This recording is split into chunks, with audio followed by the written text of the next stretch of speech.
soo dhawaada aad iyo aad baa mahadsantihiin waxyaabihii intan social media daawanayay igu la yaabka badnaa ayaan doonaya bal maanta inaan halkan videogeedna kula wadaago waxaad moodaa dadka qaar inaanay fahansanayn sida social media u shaqeeya horta waxaa laga yaabaa inaynu aragno waxyaabo badan oo aynaan jeclaysan oo intay commentka ugu daadano aynu ugu qorno waxaynu doonno qofkii soo post gareeyay videoga iyo platformkii lagu soo post gareeyay labaduba waa satisfied labaduba waa happy qofkii videogan soo dhigay isagu wuxuu doonayaa laga hadlo platformkii lagu soo post gareeyayna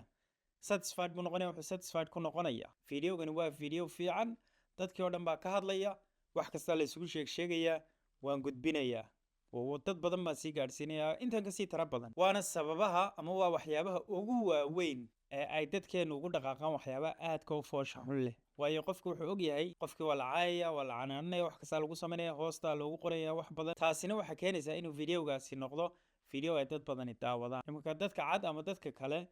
markay saa u arkaan videoga qofkii ma caayaan platformkay message toos soo gudbiyaan waxay dhahaan videogan meesha ka saar qofkii soo gudbiyena hadduu ku noqnoqdo community-go dhammi wuu ku dhaqaaqaan markaa wax la yidhaahdo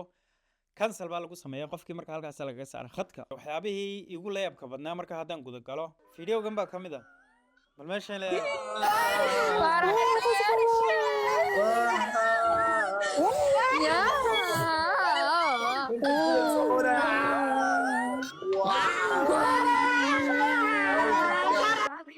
ragguna marbay caadaa gurayaan dumarkuna marbay caacdooda gurayaan run ahaantiina dad waaweyn baa meesha ku jira oo waxyaaba badan faa'iideyn kara waxyaaba badan laga faa'iideysan karayo intaan arkayay social media ama caddaan ama madow ama asian ama wax doonaba ha noqdee soomaali wax doonaba ha noqdee mid channel la mid ah maan arkay malihi anigu channelkan waa channelka ugu xun malihi oo dad isqaaqaawiya jira dad reeraha caayaa jira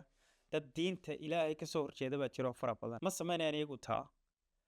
laakiin waa aniga ahaan waan la yaabay markaan arkay dad waaweyn oo intaa leeg oo niyo inta meel soo fadhiistaan waa odhanay mara ragga waqti loo qabanayo mara dumarka waqti loo qabanayo ma anigu unbaa niyow mise waxba adeeyara khaldan